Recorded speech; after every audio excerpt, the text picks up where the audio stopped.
President, words are not enough to express my gratitude to your unwavering trust and confidence in me.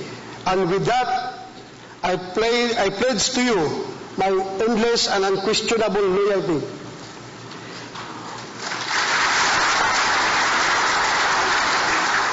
We've been through a lot of fights together since 1986, and with all humility, I must admit that we came out victorious, as evidenced by what Davao City has become right now. I became the Chief PNP only once, so I better give it all and give it my best shot. Itutudo ko na ito, and I swear I will not fail you, Mr. President.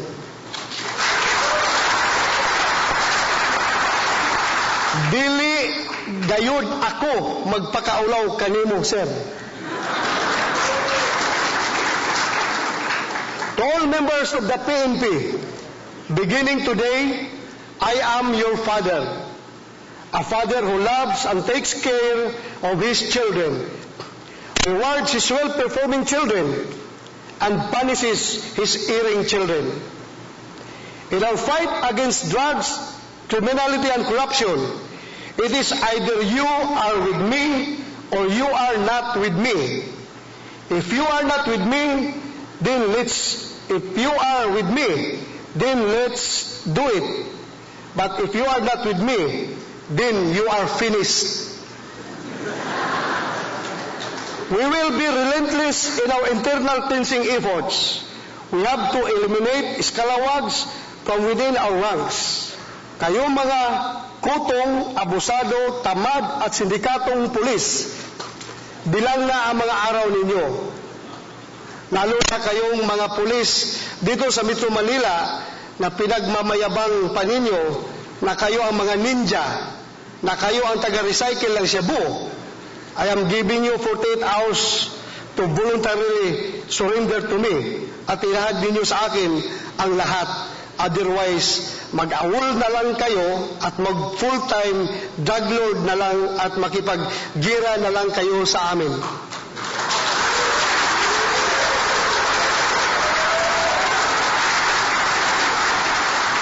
Hindi ko po masisikmura ang bagong kalakaran ngayon, na ang bagong yabangan ngayon sa mga kutong na pulis ay hindi na po magkano ang kanilang nakukulikta sa illegal gambling, kundi magkano ang kanilang koleksyon sa illegal drugs.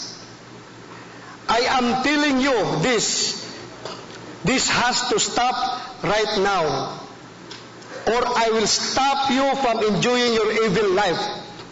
I promise you, change is coming, including your birthday, which will be changed to November 2.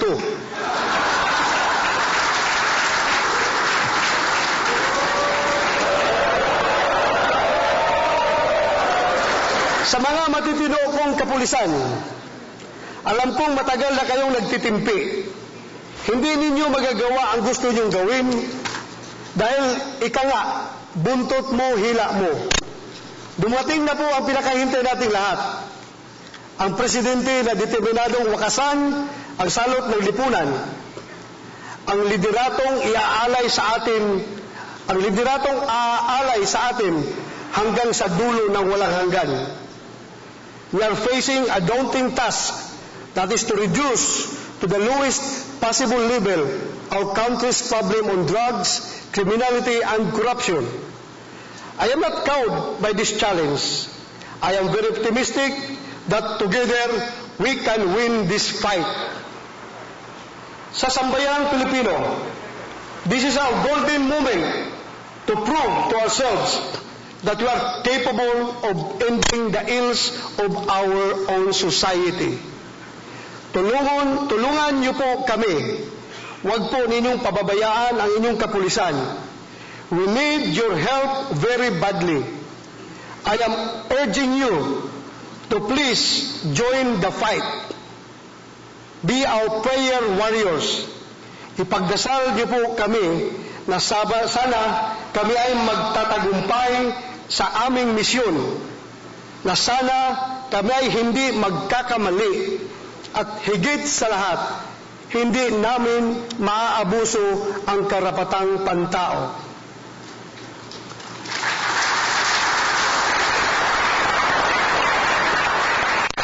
Now, therefore, I, Police Director General Ronald Batu de la Rosa, am ready to take on the challenge to lead the PNP, and I am ready to start my work for the PNP and this nation as a whole. All orders and instructions shall remain undisturbed until they are rescinded or amended. Maraming salamat po. Mabuhay ang Philippine National Police at mabuhay po tayong lahat. Thank you very much, sir. Police Director General Ronald de la Rosa, Chief Philippine National Police.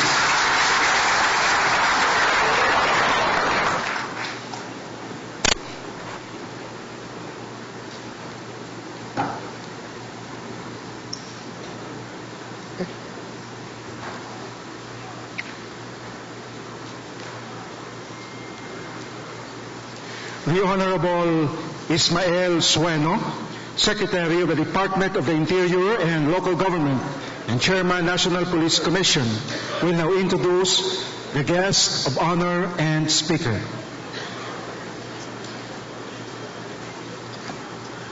His Excellency, the President of the Republic of the Philippines, Rodrigo Rua Duterte.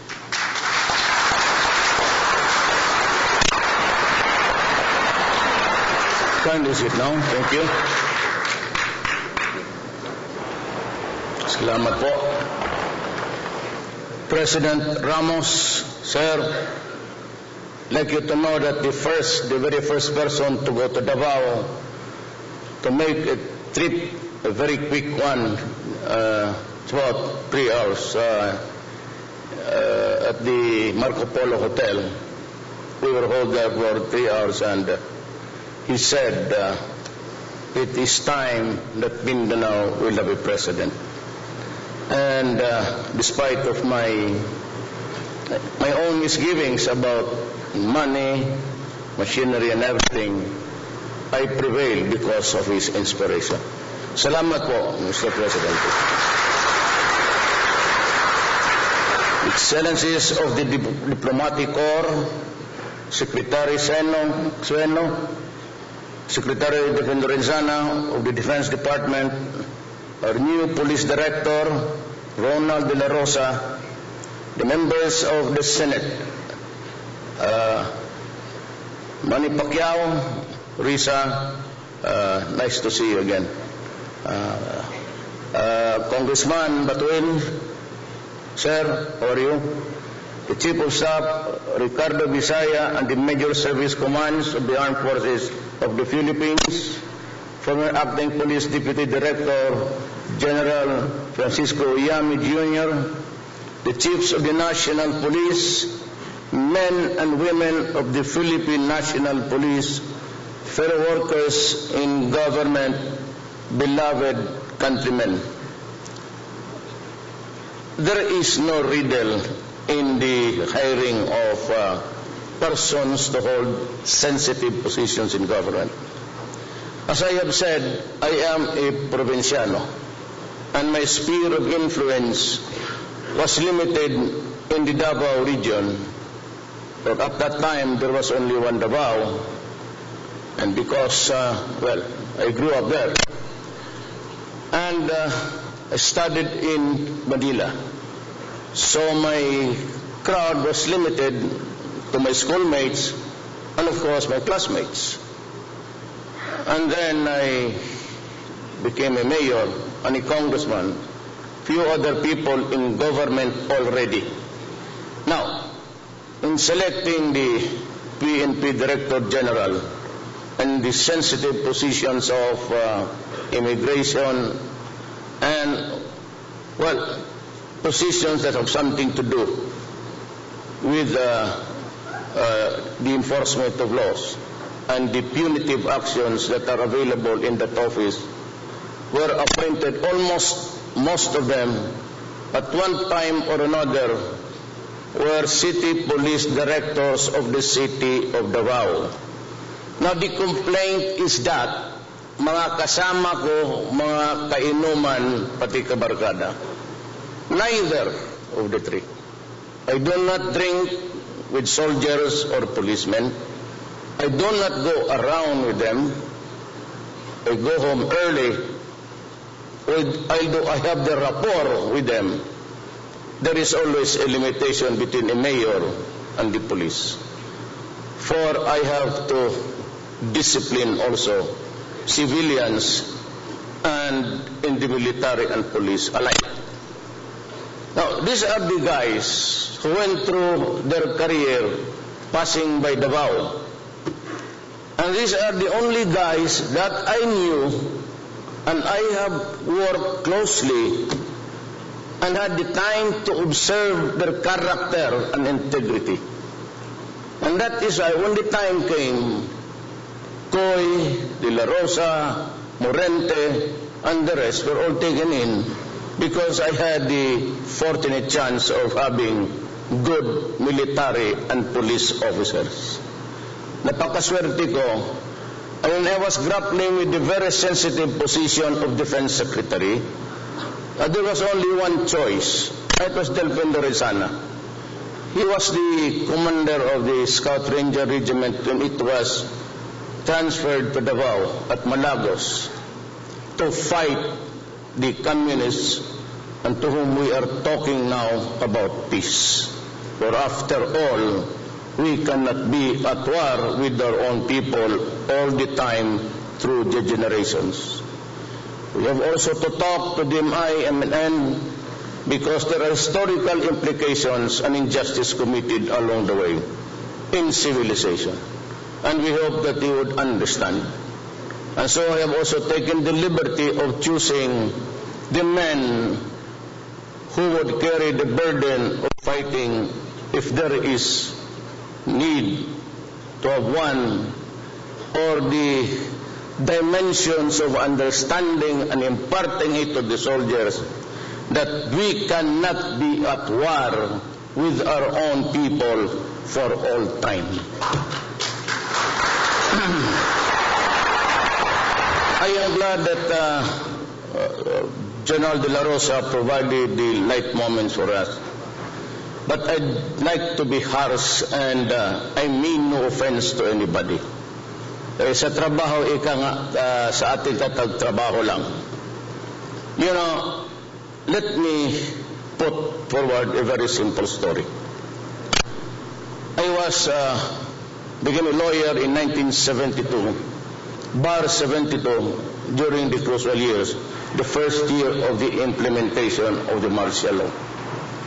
And when I went there, times were hard, and I got married right away, so I had to support the family and one child. At that time, the salary was not really that good, so I had to take an extra job. And what was it? I applied for a position in the prosecutor's office in Davao City. I got the lowest job there, and the name is Special Counsel. Kung baga, if you want to compare it with the military and your police, I will be a lieutenant or inspector. So, ako po'y mahirap lang. I come from a poor family that migrated to Mindanao. And whatever intervening on was there was just for fleeting years and moments. Good for memory. I was forced to be a professor of the police academy in Davao City. There is an academy there. And I was teaching criminal law, criminal evidence, and criminal procedure. And there was a time that, I would not want to pull my own chair, that no fiscal in Davao City would accept the task of prosecuting military offenders, police offenders, and rebellion leaders. I was pushed to that task, and I took it as part of the job. And it been the years I have investigated all of you. And for those who committed crimes, though exceeding an authority, but in the performance of duty, alam ninyo yan. Those of you who grew with the PNP before, with the PNP now, used to be the Integrated National Police, you know how I handled your cases. You know how I helped government to discipline you. And nobody in this country can compare to me, I dare say, in the protection of the careers of those who are doing good. Although at times getting into trouble because they have to do the job. In a professional way, I could only remember filing a case for murder against an army man, a major at that, and I secured this conviction. I don't know if it's still in Iwahig, and a host of others for abuses and common crimes of murders. Yung lahat, all of you that were accused, and there was a very significant case where DNPA is fighting government forces, the Philippine Constabulary at that time, had a running gun battle, and DNPA soldiers sought refuge in a house. And so there was a firefight, and the whole of the family there residing in that house were died, were killed. And so I was tasked to handle because there was a public outcry, and even the Secretary of Justice had to go to Davao to supervise the investigation. I was appointed the investigating fiscal. And there was a cry for blood. But I dismissed all the case because it was part of the territory, collateral damage. And I was told to explain here in Manila, and I said, that is what the evidence shows. If you have any other theory, sir, and if you want to overturn my ruling, do so if you like. But kindly accept my resignation. That is how I treated you. And of recent memory, 28, including Undersecretary Coy, were charged before a body, an organ of government, under recommendation, all of them, almost all, who passed by Davao because of the alleged extrajudicial killings, were recommended for dismissal. And I went up and stood my ground. And I said that if you prosecute these guys for doing their duty, I will resign as mayor. Sinabi ko doon sa head ng constitutional body. You choose. It is a matter of principle for me that I stand by the soldiers and the police when working for the country. But I will be the first one to crush them if they are into crimes. Ganito yan. 22 years before I became mayor, 10 years earlier, my father was governor of Davao. And I was, had a good relations with the police as I grew up. And I know your life story. I know how you handle your work. And I know how good you are. But I also know that sometimes you can become a bad boy in the organization. So beginning from now, I will not tolerate, zero tolerance for abuses committed by the law enforcement agencies, including the National Bureau of Investigation. Most kindly avoid the company. These drug lords and a budding criminal would always want to have the pictures taken with the mayor, with the commanders, with the military, with the police. just to build a reputation around him for invincibility. That's how it is done. Alam niyo, you know that I know, and we all know. Ganun yan. Then they would show pictures, they put it in their offices, so that when there's a BIR or whatever harassments, they would always send the subliminal message na kilala ko. I know the mayor, I know the... You know, avoid. Do not taint yourself in the company of known criminals and criminal syndicates. You will be sorry. For the next 6 years, I will have an electronic thing there in the office to track your record. And I would know, at alam ko ngayon, kung sino yung generals who are tainted with corruption and drugs. And you know that I know, we all know, you better resign. You have no more future in the police.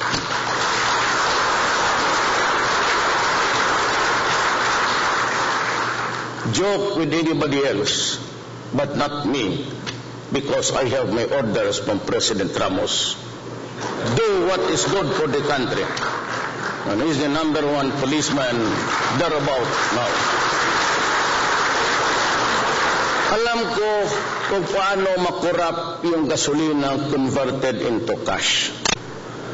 I know how the operations are being castrated up, down the line. Na pagdating doon sa presinto, 22 years ako mayor. Ang presinto, meron na lang papel, and they have to do is just to liquidate with nothing. They have to invent reasons there, how it was spent.